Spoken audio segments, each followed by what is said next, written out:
Hop. Et on va pouvoir commencer d'ici quelques petites secondes.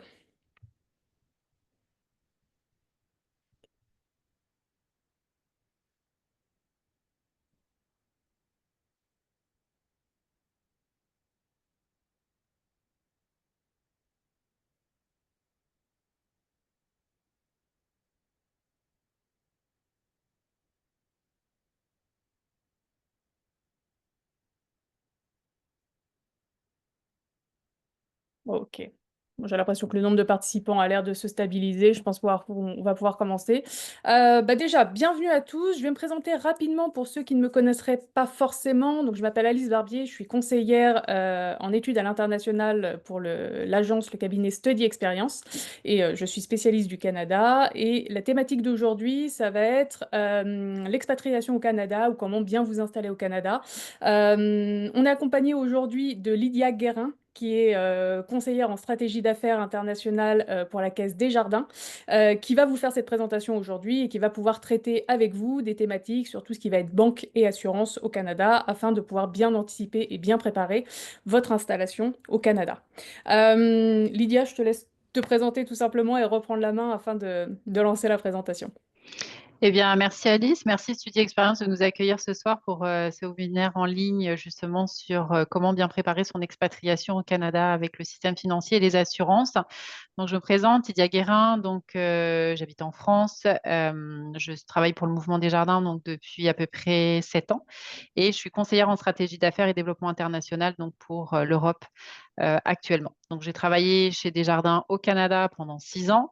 Donc, je connais très bien effectivement le domaine de l'expatriation, comment vivre, comment s'installer, comment travailler et aussi surtout comment ouvrir un compte et comment s'implanter définitivement sur le territoire. Donc, aujourd'hui, je vais vous partager nos connaissances, je vais vous partager comment pouvoir ouvrir un compte, qu'est-ce qu'il va falloir comme assurance sur le territoire. Je vais jongler sur mes deux écrans, donc vous inquiétez pas si effectivement je ne suis pas toujours fixée face à la caméra. Mais voilà, je vais vous lancer la présentation. Donc, comment réussir la préparation financière de votre projet? On va commencer ensemble. Si vous avez des questions, comme disait Alice, on pourra faire un point en cours de rencontre. Donc, il ne faudra pas hésiter à déposer vos questions dans la petite boîte à outils. Donc, Desjardins, ça représente, vous le verrez après, environ entre 55 000 et 56 000 employés. On est tout simplement la première institution coopérative en Amérique du Nord et au Canada, bien sûr. Sur le bureau de Paris, donc, on est une petite équipe, nous, à hauteur de ce nombre important d'employés. On est 4 au développement des affaires pour l'Europe et 2 pour le service entreprise aussi, qui accompagne donc des entreprises qui veulent se développer sur le territoire canadien. Donc, notre objectif, c'est de pouvoir accompagner tous les Français et Européens qui souhaitent s'implanter au Canada et au Québec et en Ontario en particulier et qui ont effectivement un besoin tout simplement d'information du système bancaire canadien. On a tous travaillé aussi dans le domaine bancaire français, donc on a cette double culture de pouvoir justement vous apporter les réponses dont vous avez besoin. Donc, comme je vous disais, Desjardins, grosse entreprise, on ne connaît pas forcément en France, mais effectivement, on a cette implantation très importante et surtout des activités qui sont pan-canadiennes au niveau des assurances. Donc, on travaille autant de Vancouver jusqu'à l'île du Prince-Édouard, on va traverser tout le Canada. Et pour tout ce qui est domaine financier, on va vraiment effectivement garder nos activités sur le Québec et l'Ontario, puisque Desjardins a été créé au Québec il y a 125 ans cette année. Donc, on est une institution réputée. On dirait qu'il y a à peu près entre un Québécois sur 2 ou sur 3 maximum qui a un compte chez Desjardins. Donc, ils sont en général élevés depuis la petite enfance avec Desjardins. On a une implantation qui est très forte au Québec, donc on va surtout avoir aussi cette particularité de pouvoir desservir toutes les régions du Québec. Le territoire, vous le verrez en partant en voyage là-bas, paraît tout petit, mais c'est très grand, des grandes routes, des grandes étendues. Et donc, on va pouvoir effectivement développer nos activités juste sur la côte nord du Québec, la Gaspésie, les îles. Donc, on a maintenu cet emploi en région, donc on a vraiment une présence très importante. Je vous passe un peu rapidement sur certaines choses parce que le cœur du sujet, ce n'est pas effectivement aujourd'hui toute cette partie-là, mais je voulais quand même vous présenter Desjardins. Donc, premier groupe, comme je vous disais, coopératif en Amérique du Nord. On a 7,7 millions de membres et clients. Et puis surtout, on a la particularité chez Desjardins donc d'avoir des caisses, puisque effectivement, on est une coopérative. Donc, on fonctionne comme certaines institutions françaises sous ce système de coopérative. Et on a surtout 8 caisses Desjardins qui sont dédiées spécialement à la clientèle étudiante qu'on appelle les 360D et qui sont positionnées positionner sur les plus grosses universités du Québec avec qui on est en partenariat, et notamment certainement peut-être des universités avec lesquelles vous allez partir étudier l'année prochaine. Là, donc justement, vous allez avoir cette proximité d'une caisse des jardins à côté de chez vous. On a des services en ligne, hein, donc pour la consultation des comptes, vous le verrez après. Et on a surtout un très gros accompagnement au niveau de l'autonomie financière. On est beaucoup présent pour les jeunes. On a des conseillers jeunesse qui sont dédiés à la clientèle étudiante. Donc, vous allez avoir le support nécessaire pour vous introduire dans la vie là-bas très rapidement. Au niveau des services qu'on propose chez Desjardins, donc ça va être autant des ouvertures de comptes pour les particuliers, pour les entreprises aussi, hein, puisqu'on a aussi des personnes effectivement qui restent, qui s'installent, qui développent leurs activités ou qui font aussi de la création d'entreprises. On a une assurance soins de visiteurs, soins de santé, donc je vous en parlerai après. Assurance auto-habitation, ça va être aussi notre prochain volet.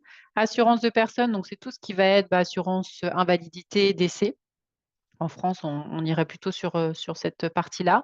Et puis, tout ce qui est placement, financement, donc on va faire autant effectivement des prêts immobiliers, des aides de l'épargne.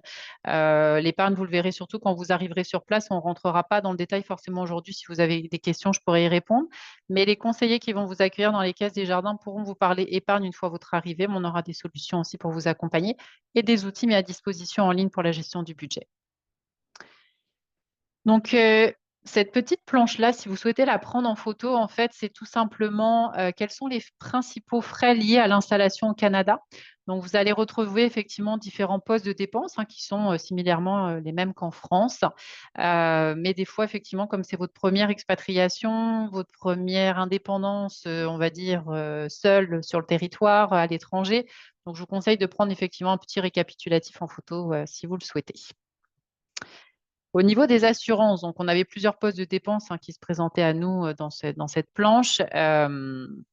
L'assurance est quand même un poste important, pas en termes de coût, parce que vous verrez qu'en tant que locataire, ça ne coûte pas très cher, mais c'est surtout que c'est important de le prendre en considération. Donc, nous, on va faire les assurances dommages, assurance vie, comme je vous disais, les assurances de prêt, vous ne serez pas concerné dans l'immédiat, assurance entreprise, voyage et animaux. L'assurance habitation, il faut savoir qu'en France, c'est une obligation lorsque vous allez effectivement louer un appartement. Le bailleur va vous demander automatiquement une attestation d'assurance pour récupérer le logement. Au Québec, ce n'est pas obligatoire et je le mentionne bien parce que vous verrez qu'un bailleur ne vous demandera pas effectivement automatiquement une attestation d'assurance pour récupérer les clés de l'appartement versus la France. Par contre, vous n'aurez pas de garantie ni de couverture si vous n'avez pas une assurance habitation à côté. Je m'explique. Lui, le propriétaire va assurer le bâti, donc le logement, mais tout ce qui va être à l'intérieur, vos affaires, vous ne vont pas être assurés si vous ne prenez pas une assurance habitation. Pour les locataires, ça ne coûte pas très cher, mais c'est important d'en avoir une, même si vous êtes en colocation ou si vous êtes chez un ami, peu importe, de la famille durant votre séjour. Ça va être important donc de prendre une assurance habitation et vous allez avoir donc la responsabilité civile qui va couvrir aussi les dommages causés à un tiers. Tout ce qui va être effectivement vol, dégâts des eaux, incendie, vous allez être couvert aussi pour tous ces dégâts-là. Et faites-le parce que c'est bien important, les propriétaires ne le demandent pas. Mais à contrario, on a vu des propriétaires qui se sont retournés contre les locataires quand il y a eu des dégâts dans le logement et les factures peuvent monter assez rapidement. Donc voilà, vous avez la possibilité de vous assurer avec nous aussi. Est-ce que l'assurance habitation que détient le propriétaire de votre logement couvre vos biens personnels? Eh bien non, vous devez non seulement assurer vos biens personnels contre ça, entre autres, et le feu, le vol, le vandalisme. Donc c'est ce que je vous disais, la responsabilité du tiers ne sera pas engagée si effectivement vous êtes couvert par une assurance. Ensuite, on parlait de l'assurance santé. Donc, je pense que ça va être un des points importants effectivement de cette présentation aussi. Lorsque vous êtes en France, il y a une entente qui a été signée entre la France et le Québec et qui permet effectivement aux étudiants français qui vont partir étudier au Québec d'avoir une continuité dans l'assurance.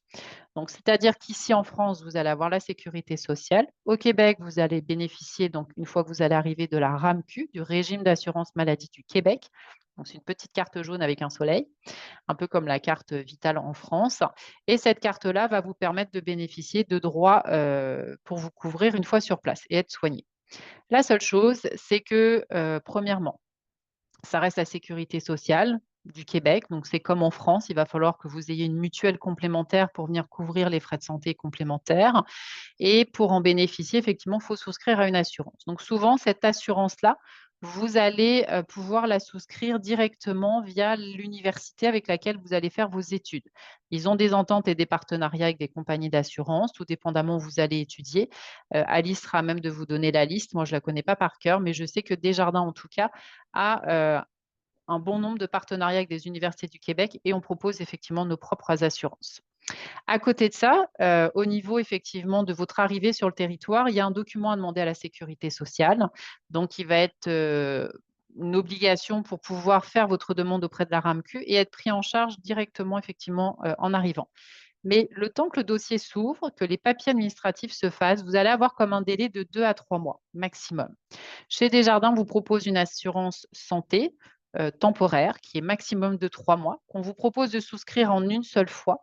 Si elle n'est pas utilisée dans les 3 mois suivant votre arrivée, dans ces cas-là, on peut vous rembourser les dernières semaines. Admettons, si votre RAMQ, vous avez fait de la demande de dossier en juin et puis vous avez les papiers en août, donc on est toujours dans les moins de 3 mois, et dans ces cas-là, vous allez pouvoir demander le remboursement du dernier mois qui n'aura pas été utilisé. Si du coup, durant votre séjour des 3 premiers mois, le temps de toucher votre RAMQ, de récupérer vos documents, vous avez déclenché l'assurance parce que vous étiez tombé malade et que vous aviez besoin de vous faire hospitaliser. Il faut quand même savoir que le ticket d'entrée à l'hôpital, c'est 800 $, hein. Donc, c'est quand même un coût qui n'est pas négligeable. Et là, vous allez pouvoir donner votre assurance santé Desjardins, vous serez couvert. Et par contre, on ne viendra pas rembourser les dernières semaines, admettons, du contrat. Mais au moins, vous aurez été couvert et vous n'aurez pas eu à avancer de frais de soins de santé. Donc, voilà. S'il y a des questions, on y reviendra après, à moins, Alice, que tu me dises que tu avais plusieurs questions déjà dans le chat à ce niveau-là. Pour l'instant, on a une question sur l'assurance habitation.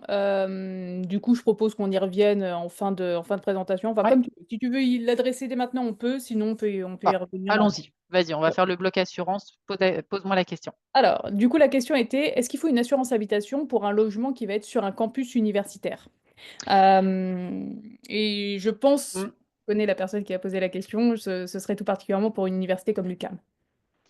Normalement, les universités ont leur propre assurance pour les logements. Il faudrait faire une vérification auprès de l'UQAM. Normalement, ils couvrent.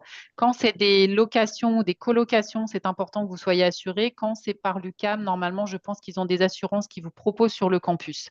Après vérification, éventuellement avec l'UQAM, vous pourrez nous revenir pour assurer le logement avec nous ou prendre une petite assurance complémentaire qui couvrira et qui vous coûtera pas très cher. Mais normalement, de mémoire, l'UQAM propose des assurances pour ça. Il me semble que l'UQAM, j'avais vérifié il n'y a pas très longtemps, ils ont une certaine résidence qui va proposer l'assurance habitation. Il y a d'autres résidences où ils précisent justement qu'ils encouragent fortement les étudiants à prendre une assurance habitation. C'est pas forcément compris dedans. Mais Mm. eux, par exemple, vont effectivement insister fortement sur le fait que l'assurance habitation, c'est quand même un gros plus et que c'est une nécessité. Oui, et puis c'est comme une fois, ce que je disais tantôt, c'est qu'ils vont pas exiger l'attestation, mais il faut que vous l'ayez parce que ça peut se retourner contre vous s'il y avait quoi que ce soit. Et si surtout vous faisiez voler vos affaires, ça va être important de pouvoir être couvert. Voilà.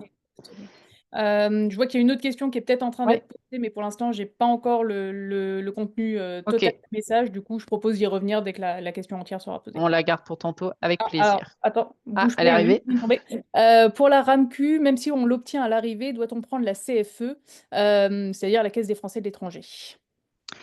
Alors, c'est pas une obligation, la CFE, de la prendre parce que normalement, vous avez déjà une bonne couverture, effectivement, avec la RAMQ et puis l'assurance santé qui va être proposée par l'université. La CFE, je vous dirais que ça serait plutôt peut-être pour la partie retraite, mais comme vous êtes étudiant, ça va pas forcément avoir d'impact. La CFE va avoir effectivement un impact important pour les gens qui vont partir travailler, comme moi je l'ai fait il y a quelques années, et pouvoir avoir effectivement une retraite complémentaire en France si on revient. Mais voilà, techniquement, c'est pas une obligation. On peut la prendre pour avoir une couverture plus importante si on le souhaite, mais les coûts vont être quand même assez élevés. Et voilà, ça serait de faire un devis comparatif avec la CFE. Mais je vous dirais que somme toute, avec la RAMQ, une assurance santé complémentaire, on est très bien couvert. Ok, super. Alors, je vois qu'il y a quelques questions qui continuent à tomber sur tout ce qui va être santé. Du coup, je propose de terminer la présentation sur la partie santé. Ouais, Ensuite, on ira répondre à ces questions-là directement. Parfait. Petite chose que je pourrais ajouter éventuellement, puis je ne citerai pas effectivement de partenaire en particulier, parce on peut travailler avec plusieurs personnes, mais c'est peut-être des fois de prendre aussi une assistance rapatriement. C'est sûr que dans les contrats que vous avez, il n'y a pas toujours d'assistance rapatriement. Normalement, l'assurance des jardins le propose, mais voilà, ça peut être des fois de prendre une petite assurance rapatriement aussi en complément, donc avoir à votre niveau, de faire des devis comparatifs, ça pourrait être cette option-là aussi en complément. Comment fonctionne le système bancaire canadien? Alors, c'est la grande question. Donc, tout simplement, lorsque vous allez arriver chez Desjardins, puis je vous expliquerai comment ça se passe pour l'ouverture du compte, parce que nous, on propose effectivement des pré-ouvertures de compte avant votre départ pour faciliter l'arrivée sur le territoire. Mais tout simplement, donc, c'est une ouverture de compte comme en France, hein, peu importe l'institution financière, un compte chèque, dans lequel on va pouvoir effectivement donc, utiliser les moyens de paiement suivants, donc de l'argent comptant. Une carte de débit crédit, donc ça c'est la grande question, on va y venir après. Qu'est-ce que c'est et avec quoi, qu'est-ce qu'on utilise comme carte? Virement Interac, ben, je vous dirais que c'est plutôt un système de virement entre personnes. Le chèque. Alors, les chèques au Canada, il faut savoir qu'on peut les déposer si vous êtes amené à travailler comme vous êtes étudiant. Vous avez le droit à un certain nombre d'heures sur le territoire pour travailler chaque semaine au Canada. De mémoire, c'est 24 heures par semaine. Vous allez peut-être toucher une paye et donc soit il y a deux possibilités, soit c'est un dépôt direct sur le compte, soit ça va être un chèque et le chèque, on peut le déposer avec son téléphone. En dépôt mobile, on a les applications nécessaires qui sont déployées pour scanner son chèque et le déposer automatiquement sur son compte. Et paiement mobile, donc ça va être tout ce qui est paiement dans votre téléphone, hein, voilà, Apple Pay, Google Pay, vous allez avoir les mêmes services de paiement qui vont se proposer. Le paiement sans contact aussi. Les montants sont plus élevés qu'en France, hein. En France, le paiement sans contact, c'est 50 € avec sa carte. Au Canada, c'est 250 $. Donc, c'est quand même des montants beaucoup plus importants. Ensuite de ça, donc, quelle est la différence entre la carte de débit et de crédit? Donc, au Canada, il y a deux moyens de paiement. Il y a la carte de débit qui va s'assimiler à une carte de paiement en retrait immédiat sur le compte. Donc, c'est un peu, on dirait, la carte de sécurité sociale quand vous vous présentez au comptoir Caisse des Jardins. Bah, pour vous identifier, vous allez venir effectivement avec votre carte de débit qui va être à votre nom. Elle est gratuite avec l'ouverture du compte, bien sûr. La seule chose qu'on ne peut pas faire avec, donc, c'est faire des achats en ligne sur Internet avec cette carte-là, parce qu'elle n'est pas siglée Mastercard ou Visa. Par contre, c'est une carte à paiement immédiat dans tous les commerçants au Québec et au Canada aussi. On peut retirer de l'argent donc au guichet automatique, donc au distributeur partout où on le souhaite et au comptoir aussi chez Desjardins. On peut faire des retraits en cash directement au comptoir et puis donc payer partout chez les commerçants. Donc cette carte-là, c'est vraiment la carte que vous allez avoir dès votre arrivée et avec laquelle vous allez pouvoir faire vos achats en toute autonomie tout de suite.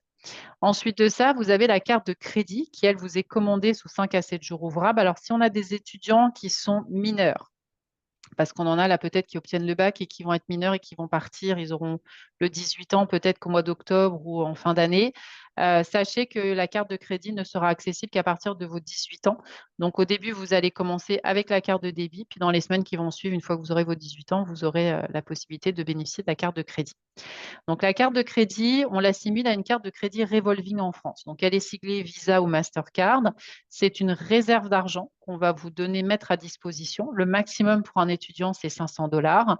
Et donc, vous allez pouvoir faire vos achats avec cette carte-là. Oui, c'est des achats à crédit, mais c'est le système nord-américain qui veut ça. Nous, ce qu'on veut savoir, c'est si vous êtes bon payeur et bonnes personnes qui remboursent. Voilà, on veut effectivement des personnes qui sont en mesure de gérer leur crédit et leurs dépenses. L'objectif, c'est de voir que vous êtes capable de vous gérer dans votre budget. Donc, on va vous mettre à disposition une carte de crédit avec 500 $ dessus. Vous allez pouvoir effectivement la rembourser une fois par mois. Donc, c'est des cycles de paiement de 21 jours. On va regarder ça après. La limite, elle peut être augmentée au fur et à mesure des mois, mais pas tout de suite. Donc, je vous rassure, vous allez partir avec le montant de 500 $. Et ce n'est pas une obligation d'augmenter le plafond de la carte, hein, au fur et à mesure. Il va y avoir des récompenses. Donc, nous, plus vous allez payer avec, vous allez avoir un petit programme de remise qui va se rembourser sur la carte de crédit directement. On peut faire les achats en ligne. On peut effectivement faire les paiements chez les commerçants partout au Canada, mais aussi à l'extérieur. Si vous êtes amené à aller faire un petit road trip, je ne sais pas moi, à New York, à Boston, en bus, ça se fait très bien, on n'est pas très loin. Bah là, vous pourrez utiliser votre carte sur place. Et oui, il peut y avoir des intérêts si vous ne payez pas en temps, en heure, mais sinon, dans l'utilisation quotidienne, si vous la gérez bien, vous la remboursez bien, il n'y a pas de frais supplémentaires. Et puis, ça permet de bâtir l'historique de crédit. Donc ça, on va y venir après. Le cycle de facturation d'une carte, donc en France, une carte à débit différé, c'est du 1er au 30 du mois et donc elle est payable effectivement début du mois d'après.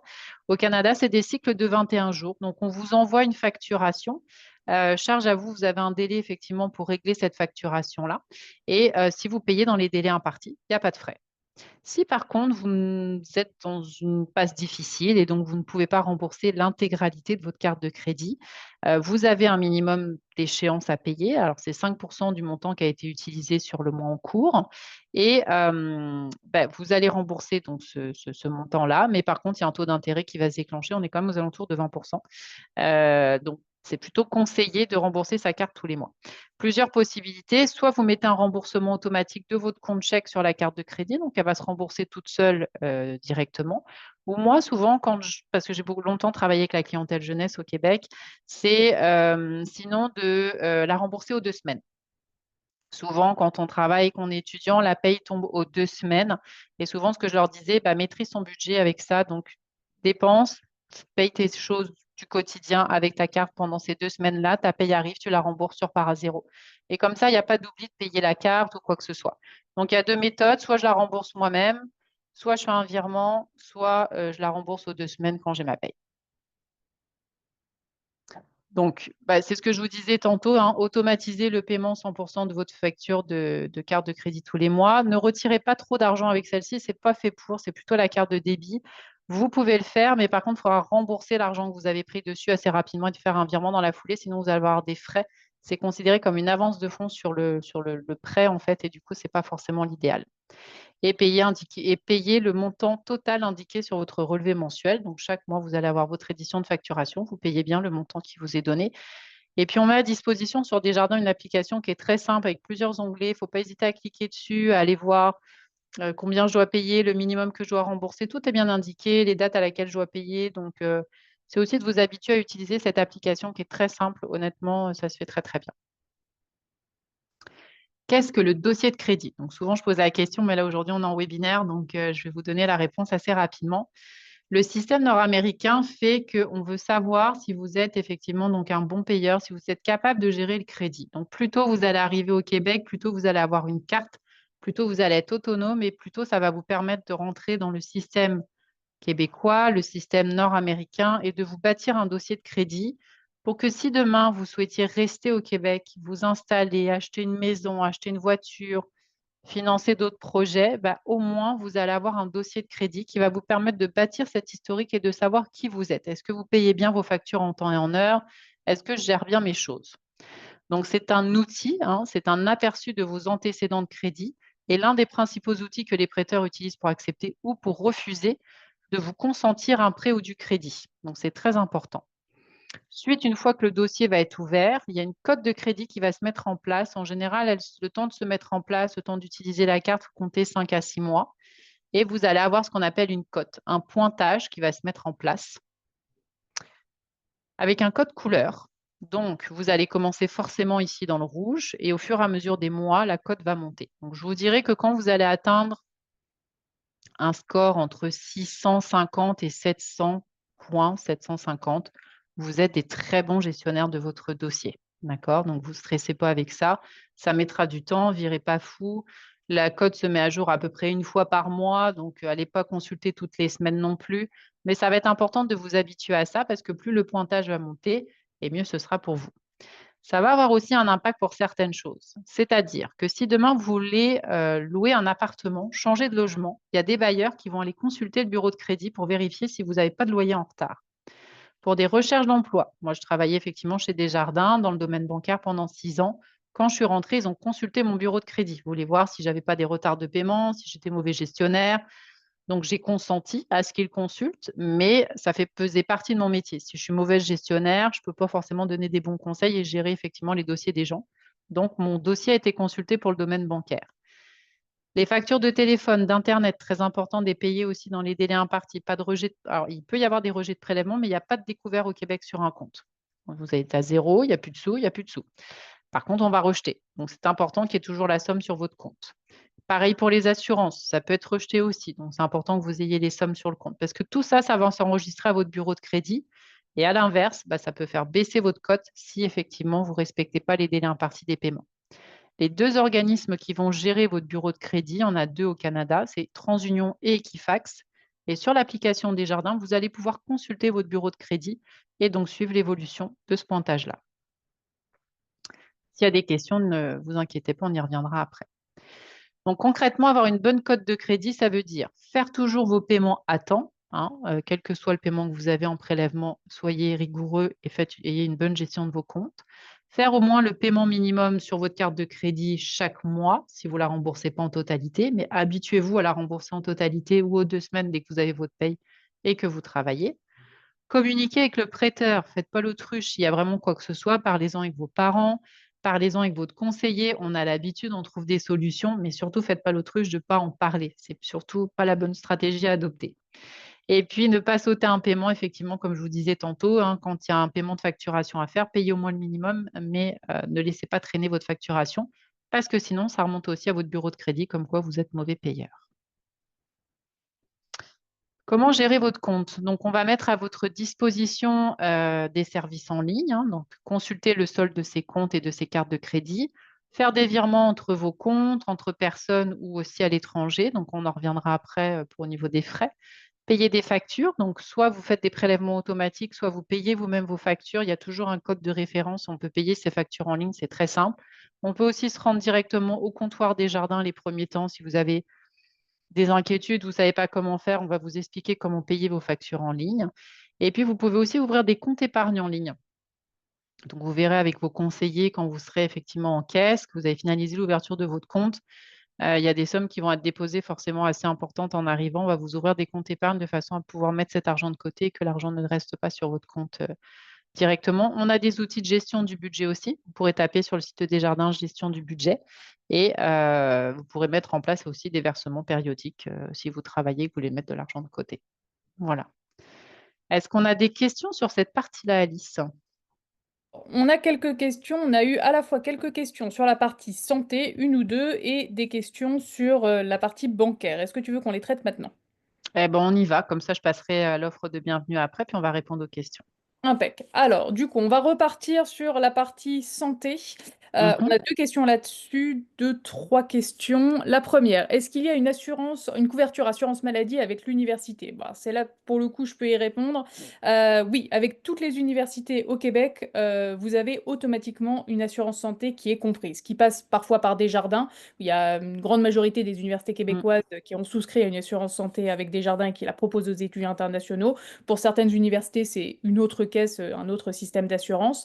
Et le jeu, si on résume un petit peu, c'est que soit vous voulez garder l'assurance de l'université et vous pouvez ne strictement rien faire et vous êtes donc directement couvert par l'assurance de l'université, soit effectivement l'assurance de l'université, c'est pas forcément quelque chose qui vous intéresse et vous pouvez dans ces cas-là souscrire à la RAMQ. Donc avec l'accord Sécu-RAMQ, le fait de souscrire à la RAMQ va vous permettre de demander à l'université de retirer leur assurance santé. Et là, Lydia, dis-moi si je me trompe, mais on l'a dit au début, la RAMQ seule ne suffit pas forcément. Et donc, dans ces Non. cas-là, il faut prévoir effectivement une assurance, mais qui n'est pas forcément celle de l'université. Là, pour le coup, vous êtes libre de prendre ce que vous Mm. voulez, qui va jouer un petit peu le rôle de mutuelle, comme on peut avoir en France. C'est à peu près ça. Ouais, parce qu'en fait, le système fait que automatiquement, vous vous inscrivez à la RAMQ, vous allez avoir donc votre carte soleil, vous allez la conserver. Mais en fait, la particularité au Québec, c'est que vous allez devoir dire auprès de la RAMQ, une fois que vous allez avoir votre mutuelle, si vous gardez la RAMQ ou si vous gardez la mutuelle. Parce qu'en fait, la RAMQ, on la paye. Donc, il y a quand même le fait qu'il y ait une affiliation entre la Sécurité sociale française et la RAMQ au Québec, vous avez quand même gardé votre carte soleil, là, votre carte de RAMQ. Il y aura quand même des prises en charge qui vous seront faites avec cette carte-là. Et quand vous allez vous présenter effectivement, même à l'hôpital, on va vous la demander. Donc, il faudra la garder. Mais en fait, c'est que la RAMQ, si on ne prend que cette assurance-là, que cette couverture-là, elle est payante sur les impôts chaque année. Donc, on doit la payer.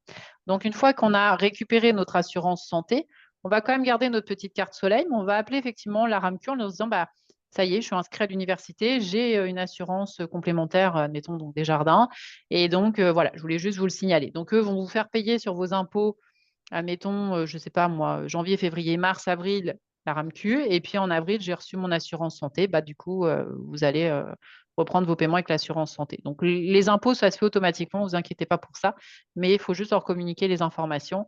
Et oui, donc ça peut être une assurance des jardins par l'université ou tout simplement les autres assurances par les autres universités qui sont tout aussi bien au niveau de la couverture.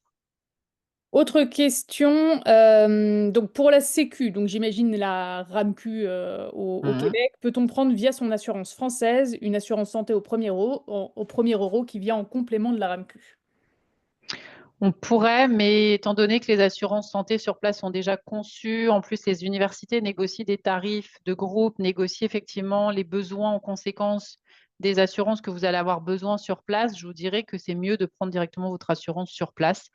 Après, il existe effectivement des assurances à côté qui vont venir couvrir l'expatriation au départ de la France. Mais étant donné que vous n'allez plus avoir la sécurité sociale, mais la RAMQ, normalement, pour certaines des assurances, ils vont demander que vous soyez affilié encore à la sécurité sociale. Donc, ça peut être quelque chose à regarder, mais je vous dirais que normalement, avec l'assurance visiteur des jardins qui vous couvre à l'arrivée, la RAMQ, pendant maximum 3 mois, la RAMQ par la suite et l'assurance santé, vous êtes largement couvert pour votre séjour aux études à l'étranger. Autre question, la RAMQ est-elle obligatoire conseillée ou l'étudiant peut-il fonctionner seulement avec l'assurance privée de son université et donc ne pas se désinscrire de la CPAM, de la Sécu française? Non, faut la prendre parce que quand vous arrivez, premièrement, c'est elle qui va fonctionner tout de suite assez rapidement. Puis deuxièmement, il y a une entente, c'est-à-dire que quand vous allez revenir en France après vos études, bah, vous allez demander un document à la RAMQ comme quoi vous avez été couvert chez eux et donc vous allez pouvoir récupérer votre sécurité sociale française et il y a un pont qui va se faire. Donc c'est important de l'avoir et de vous être déclaré en fait auprès de cette RAMQ parce que quand vous allez revenir, bah, ça va être le tampon aussi pour votre retour au niveau des prises en charge s'il y avait quoi que ce soit. Donc non, il faut la demander, c'est important.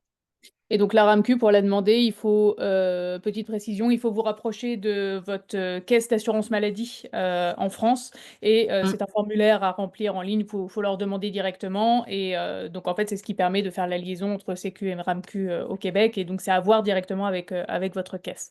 On a encore Ouais. peut-être une ou deux questions sur santé. Après, on va pouvoir repasser sur la banque. Mhm. Louis demande, peut-on passer de la CFE à la RAMQ? Donc j'imagine pour quelqu'un qui est déjà peut-être en expatriation, qui a la CFE, est-ce qu'on peut passer de la CFE à la RAMQ? Normalement, oui, parce qu'effectivement, la CFE, ça reste la sécurité sociale, mais c'est juste que c'est la Caisse des Français à l'étranger. Donc, c'est la sécurité sociale pour les étrangers. Donc, l'entente doit être la même. Il faut leur demander effectivement ce formulaire-là qui permet de transférer à la RAMQ et d'avoir la prise en charge selon les ententes entre la France et le Québec. Donc, oui, normalement, il n'y a pas de souci. Ok. Marilyn pose une question. La RAMQ se termine à chaque fois que l'élève revient en France ou pas? Même pour une semaine de vacances, est-ce que à chaque fois que l'étudiant quitte le territoire québécois, même pour une courte période, la RAMQ s'arrête ou c'est vraiment une prise en charge qui est continue? Non, c'est une prise en charge qui est continue. La seule chose, c'est de vraiment le jour où vous allez faire un retour en France après vos études, c'est bien de manifester auprès de la RAMQ que vous allez quitter, qui vous envoie l'attestation pour le retour pour que vous puissiez rouvrir vos droits à la sécurité sociale. Mais non, il n'y a aucune inquiétude. Vous serez couvert quand même quand vous allez voyager en France directement. Puis je penserais même que pour les étudiants, vous gardez certainement aussi la sécurité sociale, donc possibilité que vous soyez couvert dans tous les cas, même si vous rentrez en France pour des vacances. Voilà. Dernière question, normalement sur la santé, après on repasse sur la banque. Peut-on souscrire à une assurance santé avant l'arrivée? Et une fois que l'on a, si j'ai bien compris, on se désinscrit. Alors, j'ai pas tout à fait compris cette question. Peut-on souscrire une assurance santé avant l'arrivée? Et une fois qu'on l'a, se désinscrire. C'est Bénédicte Roland qui posait la question. Peut-être, enfin, je sais pas si tu as compris exactement la question, peut-être demander un peu de précision si besoin. Euh, Peut-être ça serait sur la partie que j'abordais tantôt où effectivement, nous, on a une assurance santé temporaire. Donc, on la souscrit Ah, avant le ok. départ. Il y a un délai de carence de 7 jours. Donc, en fait, à l'issue de la rencontre, Alice va vous envoyer certaines informations par mail. Vous allez avoir mon email, donc vous pourrez m'écrire si vous souhaitez prendre une assurance habitation avant votre arrivée, prendre votre assurance santé. Donc, tout ça, vous allez pouvoir m'écrire. On pourra communiquer ensemble.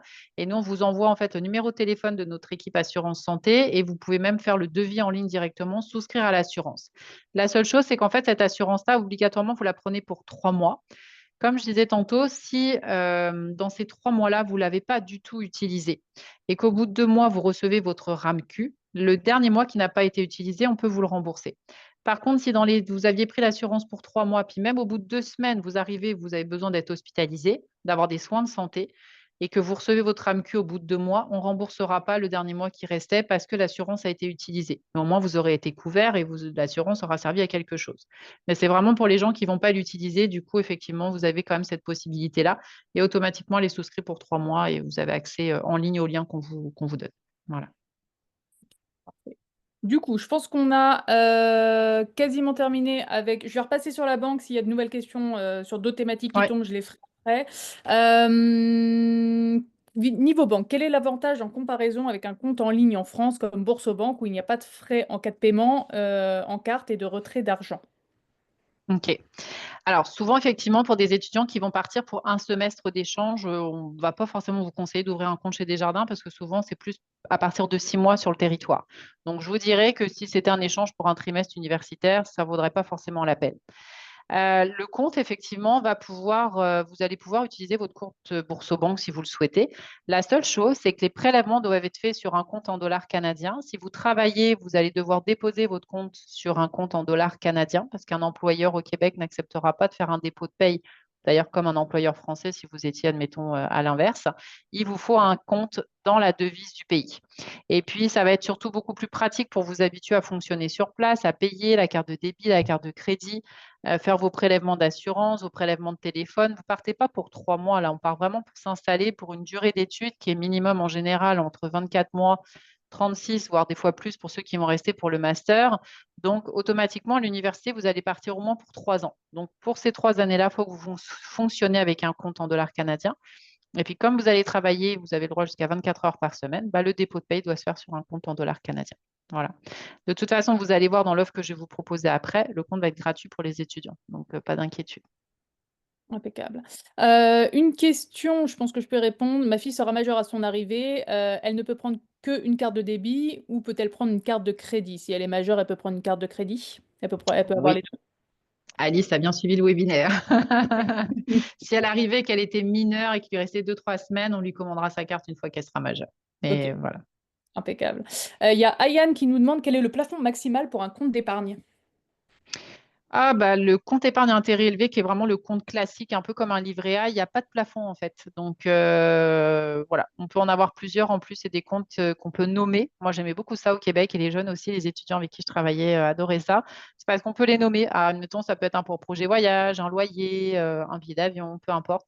On peut nommer ces comptes-là, on peut en avoir plusieurs. C'est le compte épargne intérêt élevé, c'est le plus simple. Pour le reste, je ne rentrerai pas dans le détail parce qu'il y en a que vous allez pouvoir acquérir au fur et à mesure de votre arrivée. Il y en a que vous n'aurez pas le droit tout de suite aussi parce que vous êtes étudiant et que vous n'avez pas encore travaillé.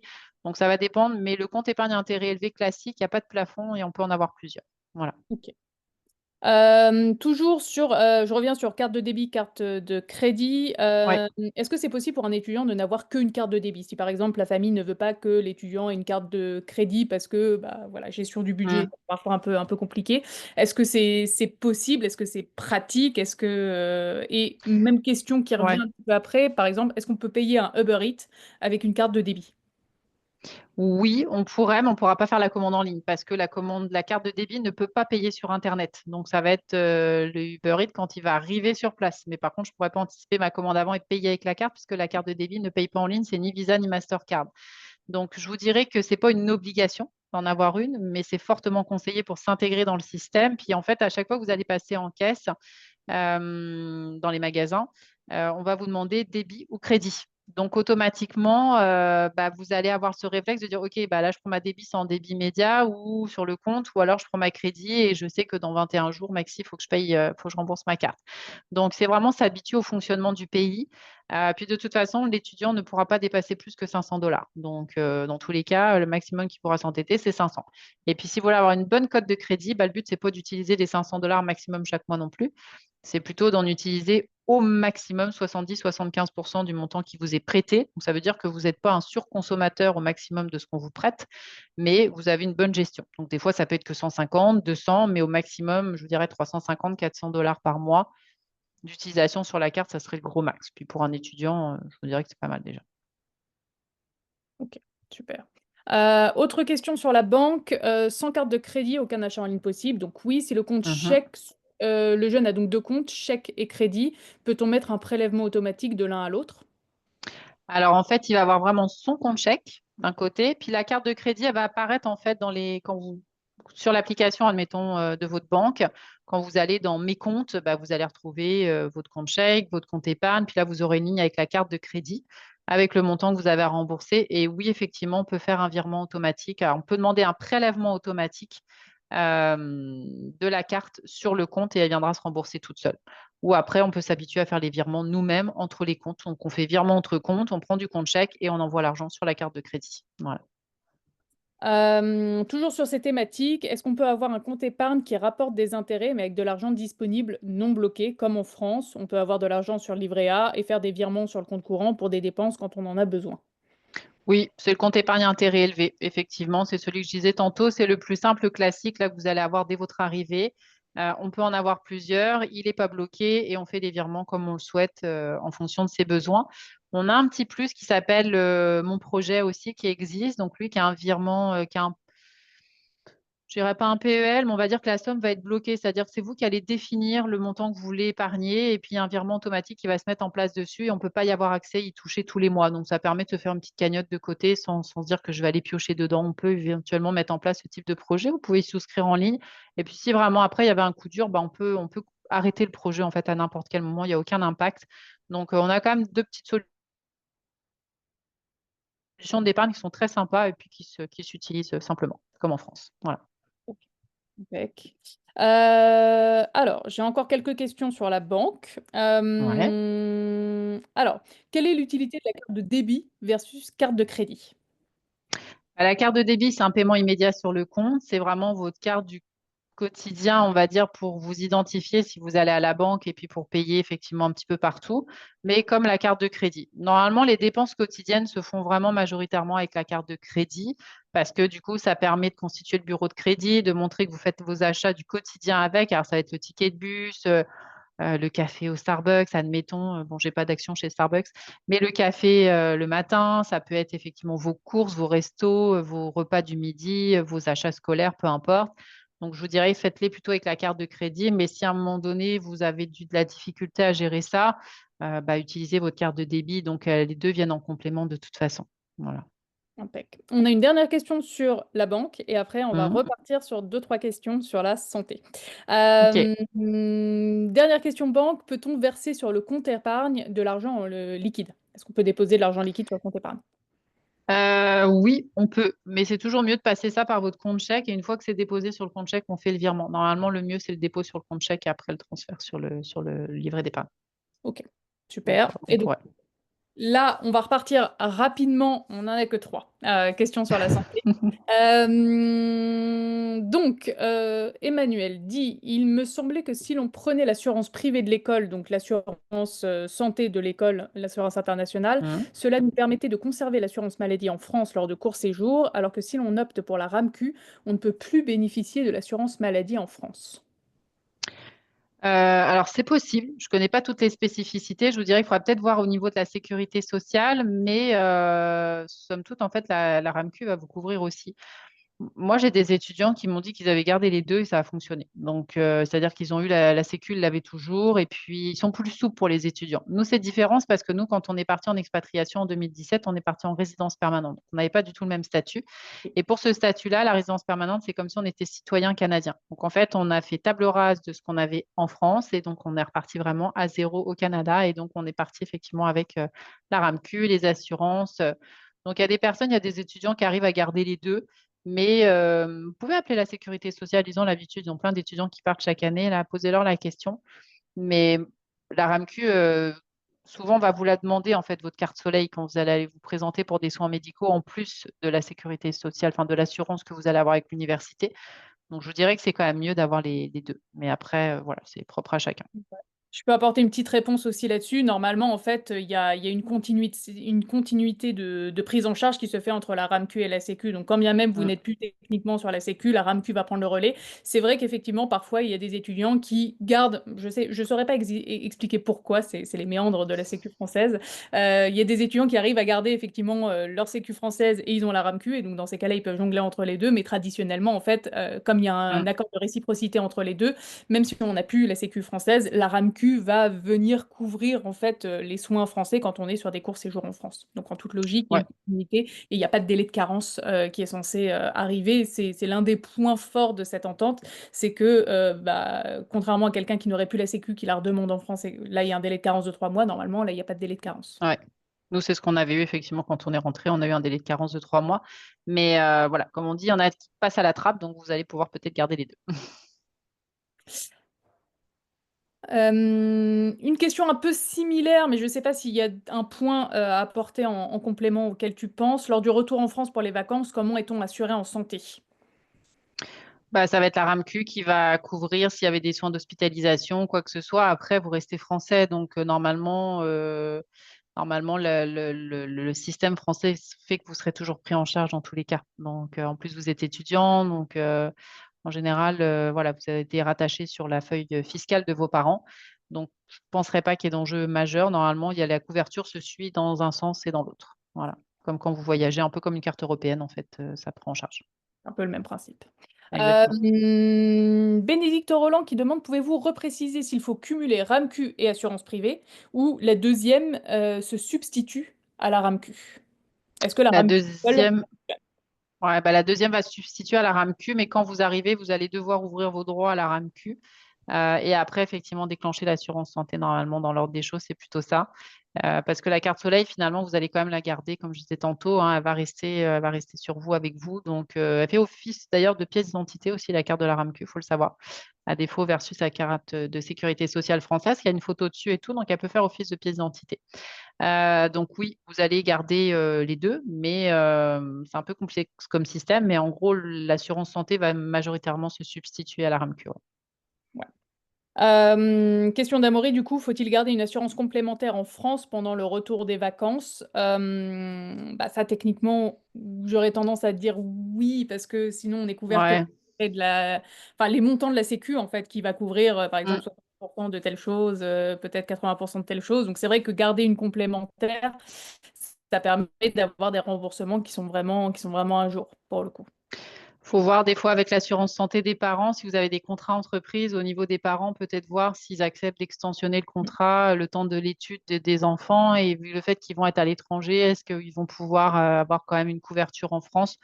Je penserais que oui, il y a quand même beaucoup d'assurances qu'ils proposent aujourd'hui. Donc, après, ce qu'il faut faire attention, c'est que s'ils vous proposent effectivement d'assurer l'enfant à temps plein quand il part là-bas, c'est d'être sûr qu'ils ont bien les bons montants de couverture parce que les assurances du Québec sont étudiées par rapport au plafond de quelqu'un, admettons, qui va se faire hospitaliser pour l'appendicite.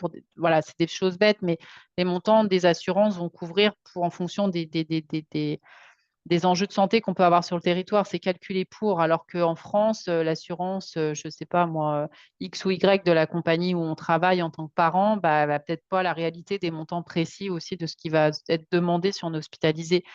Donc, ça peut être un complément, mais je ne penserais pas qu'elle se substitue en totalité par rapport à une assurance santé vraiment sur le territoire. Oui, c'est vrai que les assurances santé françaises calculent leurs tarifs de remboursement sur la base des tarifs français, pas sur la base des tarifs Exactement. canadiens. Et comme on a des Oui. différences qui sont quand même assez importantes Mm. entre les deux, du coup, une complémentaire santé française pour les retours pour les périodes de vacances en France fonctionnera très bien. Par contre, dès qu'on va être sur le territoire canadien, là, pour le coup, effectivement, ça va pas. Ouais.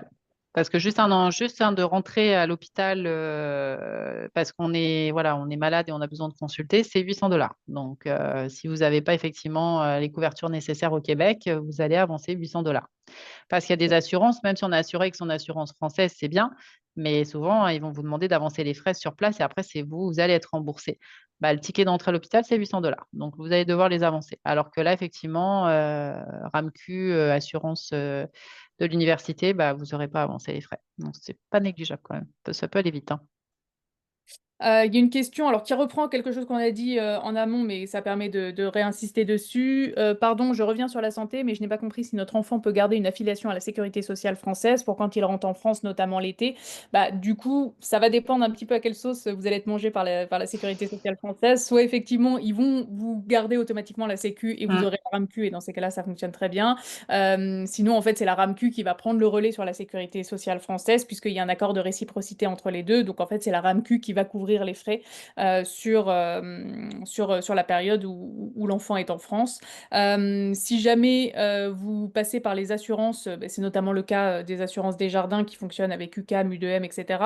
Il faut savoir que ces assurances-là, donc qui ne sont pas la RAMQ, hein, qui sont les assurances internationales des universités, couvrent aussi les étudiants en dehors du Canada, généralement sur une Mm. période de 3 semaines, un mois. Et donc, en fait, c'est une extension des assurances pour quand l'étudiant voyage. Donc, ça peut fonctionner aussi par ce biais-là.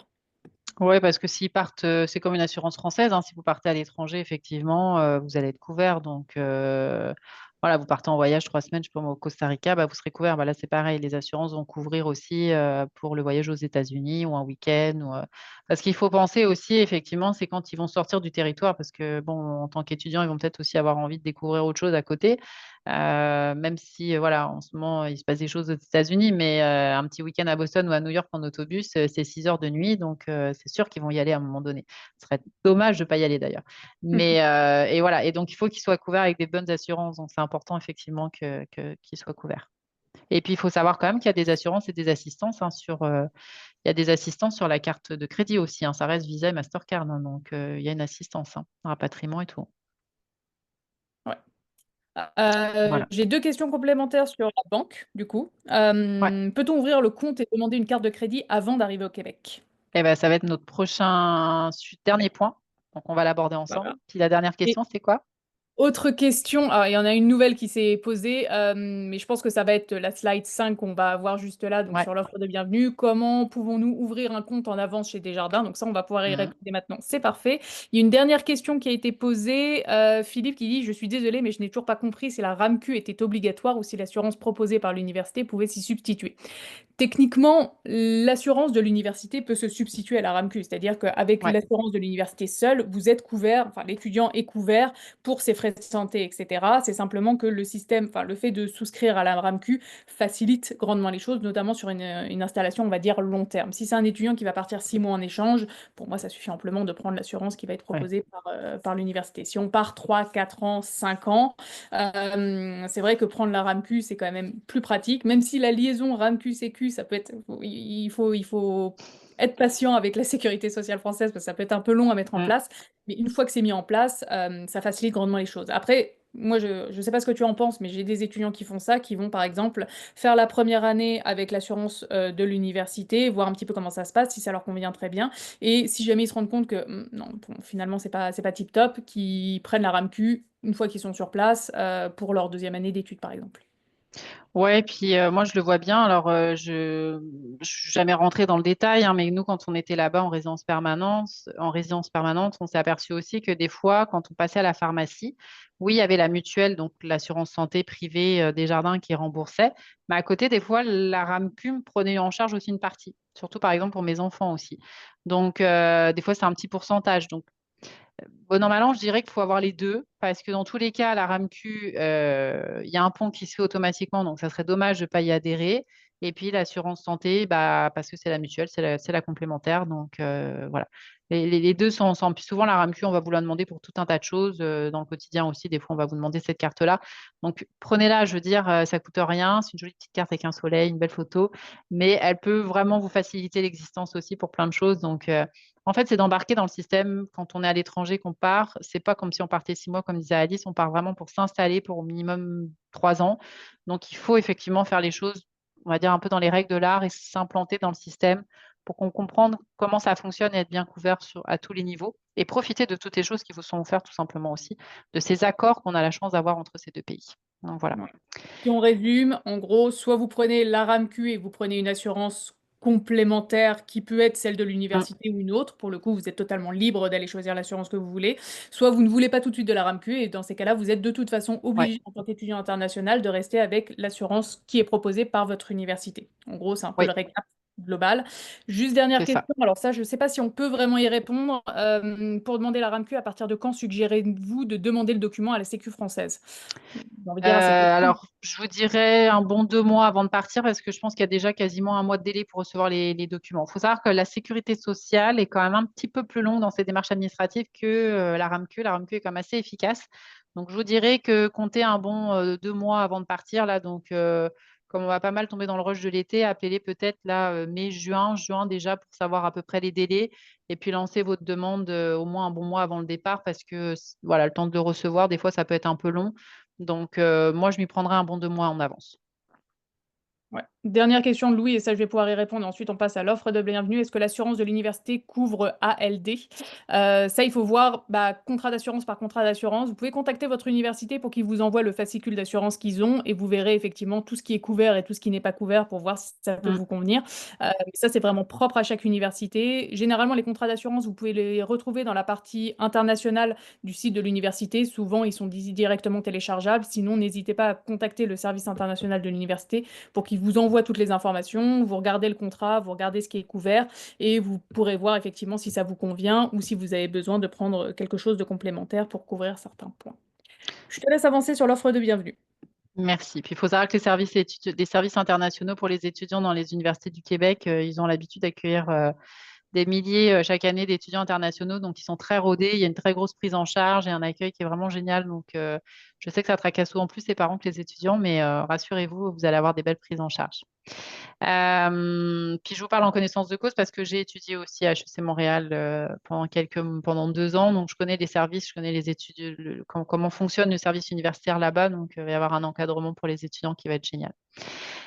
Donc en fait, nous, Desjardins, au départ de la France, on vous propose de préouvrir votre compte avant l'arrivée des étudiants. Donc l'objectif, effectivement, c'est d'avoir un compte qui va être préouvert et que lorsque vous allez arriver sur le territoire, bah, vous allez déjà pouvoir avoir fait un premier virement international et les fonds vont être sur le compte le jour de votre arrivée.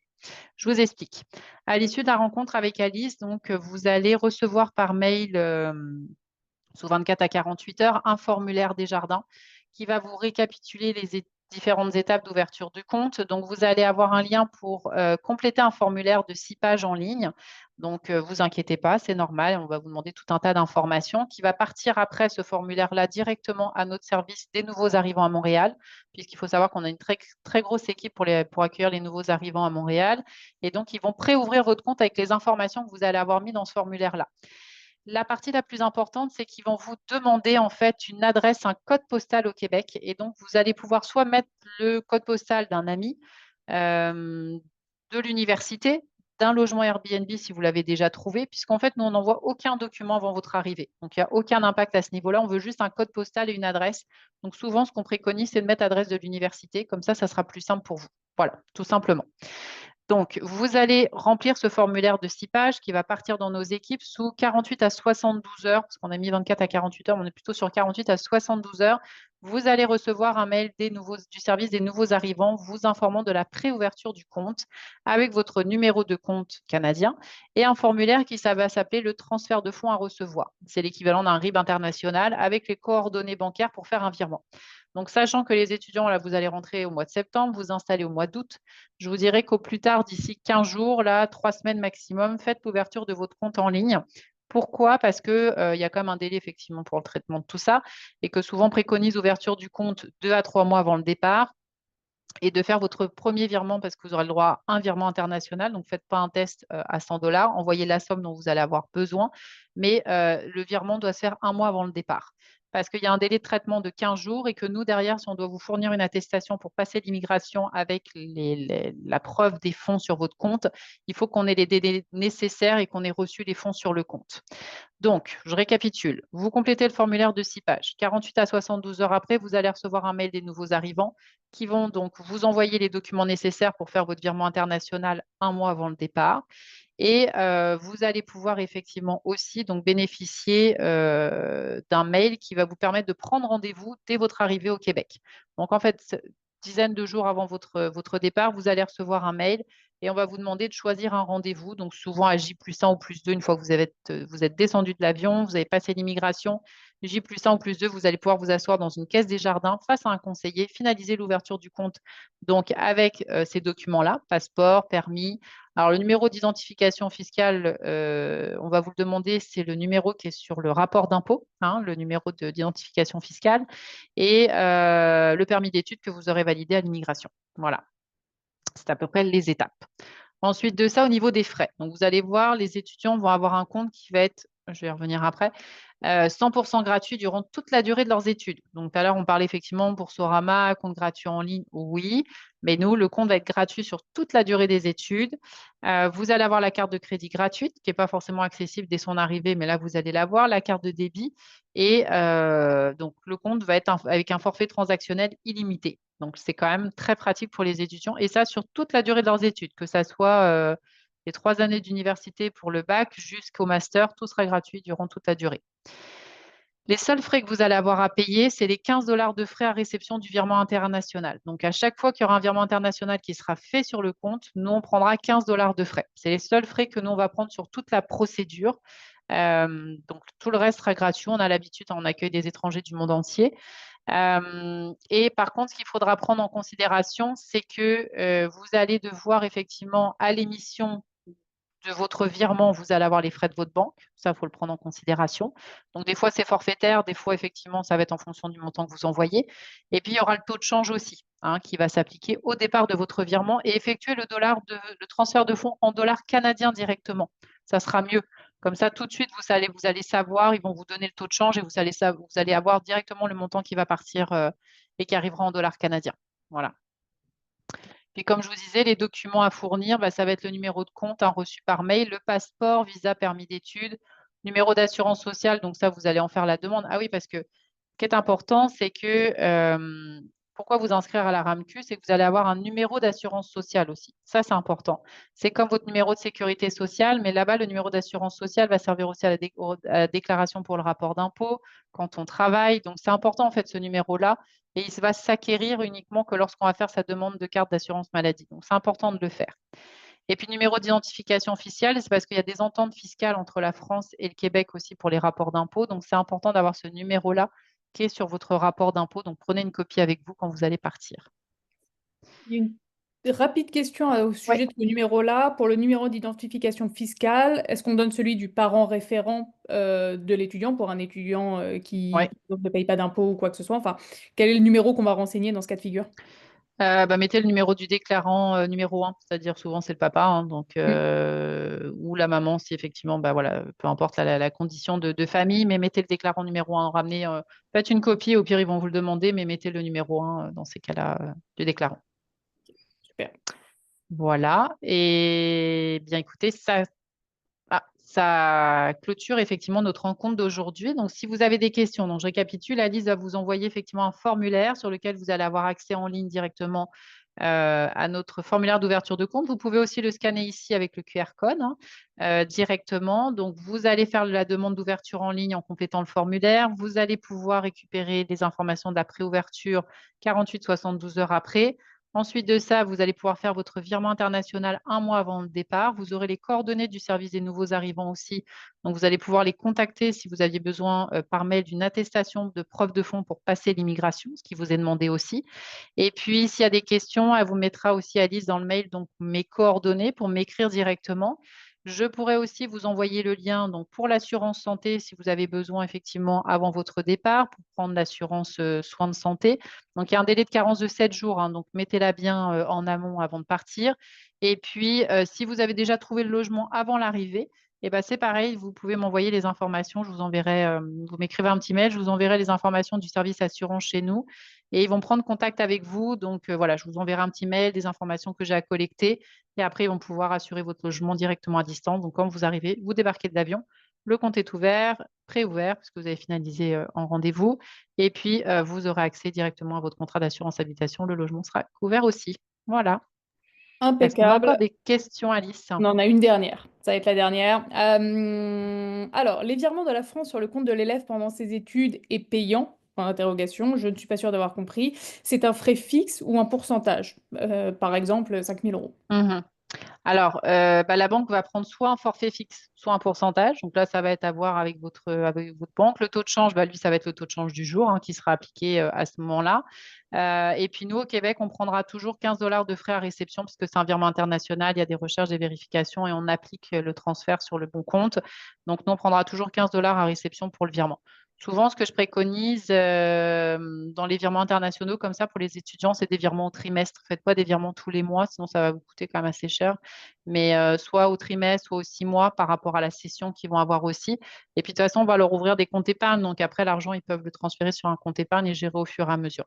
Donc ça va dépendre de l'étudiant que vous êtes, comment vous gérez, de la confiance des parents. Mais toutes les options sont possibles. Mais la moins coûteuse, c'est de faire un virement au moins pour 3 mois là, pour éviter les gros frais.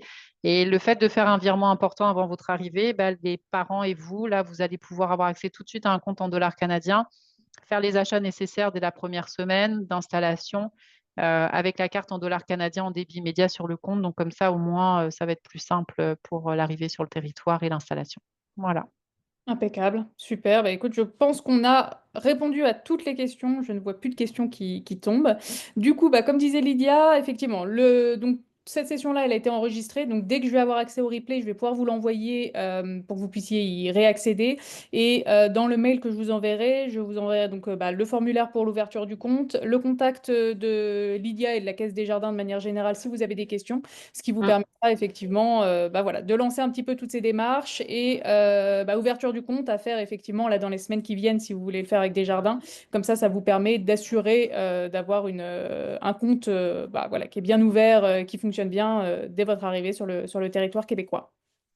Eh ben, merci d'avoir été présent ce soir. Merci de votre confiance. Merci Alice pour ce beau webinaire.